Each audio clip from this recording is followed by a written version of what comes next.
had always a stomach ache or headache, and he went to the hospital for a general executive checkup, and then asking the doctor, I'm feeling all these things, can I have tests? And the doctor allowed you, and in the test, everything is negative. There is no finding of sickness. But at a certain hour, like 3 o'clock in the morning, you feel like vomiting, you feel like this and that. Maybe you are being oppressed. And there are different forms of oppression. It could be kulam or witchcraft, barang in Bisaya, or cursed. That's why you are being oppressed. Cursed or sinumpa. Example, another kind of oppression, you are intelligent, you can easily find a job, but you cannot last long in that job. You again apply to another job and you can easily be accepted. Then you cannot finish that job. You can be oppressed. Or you cannot finish any projects. Everything, you are good starters, but you cannot finish it. There must be an oppression. Again, the form of oppression could be handed down from your generational thing. So there is a need of generational healing. How? Through general examination of conscience. Even though you are victim of it and you are not the one committing it, you can also confess it to an exorcist or to your spiritual director, so that your spiritual director or the exorcist can cut the ties of oppression so that you will be freed. You need to confess it or ask the help of a priest for deliverance prayer. And when the priest cutted it, then you will be freed. What about obsession? Obsession is you are being obsessed to things and place. There is that kind of strange addiction. And that's how obsession is being connected somehow in a psychiatric or psychological problems. That's why to know that we are being obsessed, we need to consult professional help. And obsessions could be addiction. Sometimes we are being obsessed with our cell phones to the point that we lose our time in prayer because we're being obsessed with this, obsessed in Facebook, obsessed in eating, obsessed with the person. All of a sudden, you are tempted to commit so many blunders, and the attack is obsession.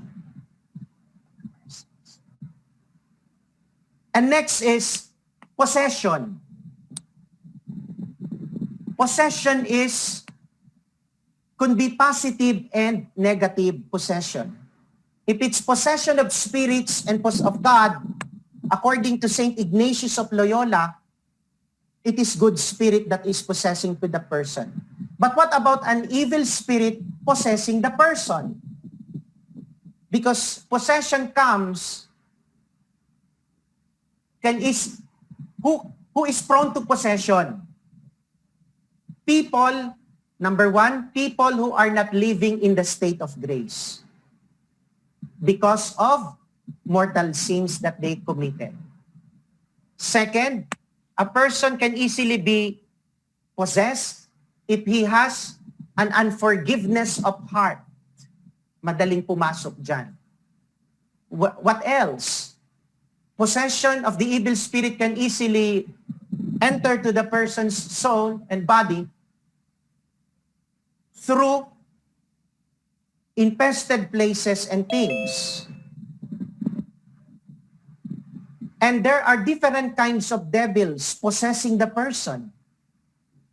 When the person is being possessed, we don't just need the help of a regular priest. We need an exorcist. For temptation, infestation, oppression, obsession, we need a regular priest to do the deliverance.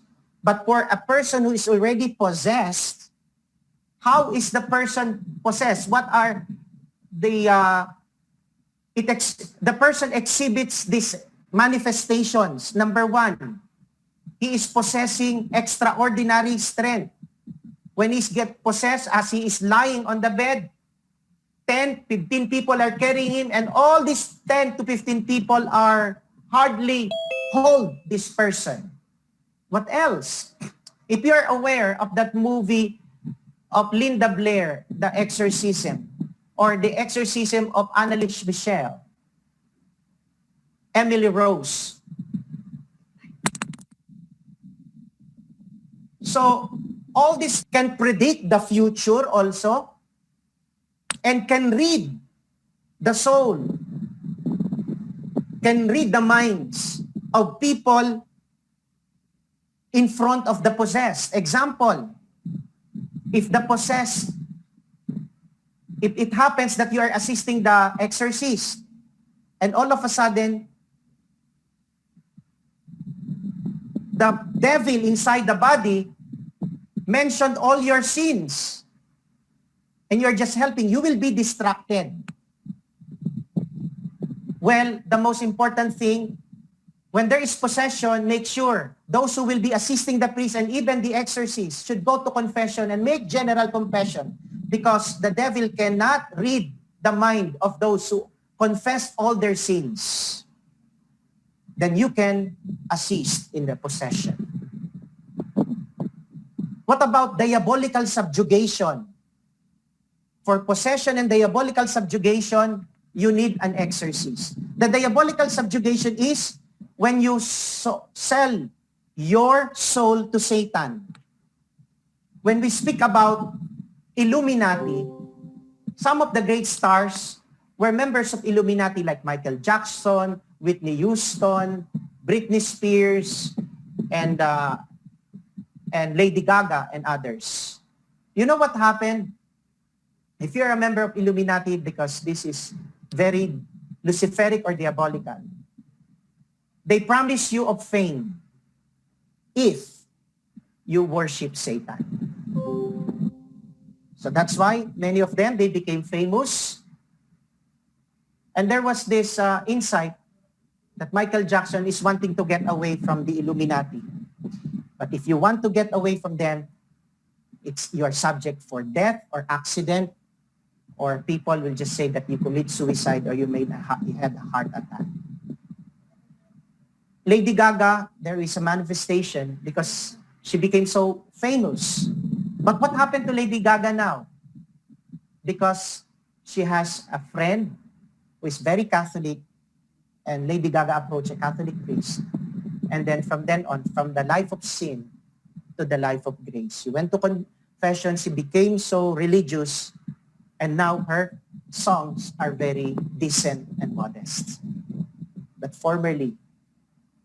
it's really hard to get away from that. Once you're subjected to the devil will always be there in the attack. So we need to fight this extraordinary thing by living in the state of grace. 7 capital sins and counterpart. For the virtues, for pride, we can fight pride through humility, anger through meekness, envy through fraternal love, and acceptance of what we have, and acceptance of our brother. Lust through chastity and temperance. Gluttony, temperance. Sloth through diligence. Avarice through liberality. How to defend ourselves? Okay. I shall put a perennial enmity. Remember the first gospel, Genesis 3:15. I shall put a perennial enmity between you and the woman, between your offspring and her offspring. You will bite her heel, and she will crush your head.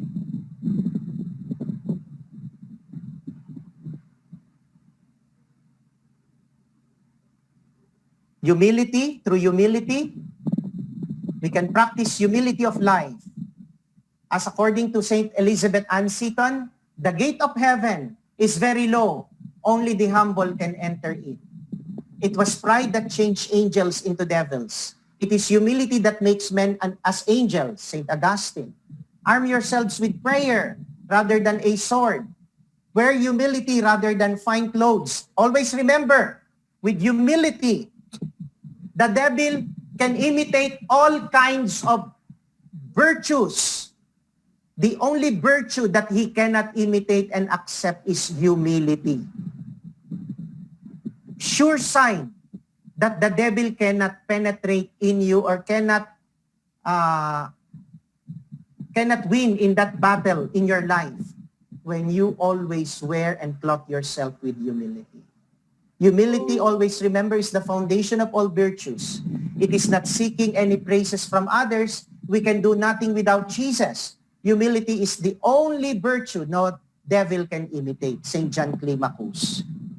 Can you imagine? The virtue of humility is obedience to God and authority, brotherly love, and gratitude. The fruits of humility, we were able to withstand humiliation and able to accept one's weaknesses and limitations. Next, through the practice of meekness, the highest degree of meekness consists in seeing, serving, honoring, and treating amiably on occasion those who are not to our taste and who show themselves unfriendly, ungrateful, and troublesome to us, according to St. Francis de Sales.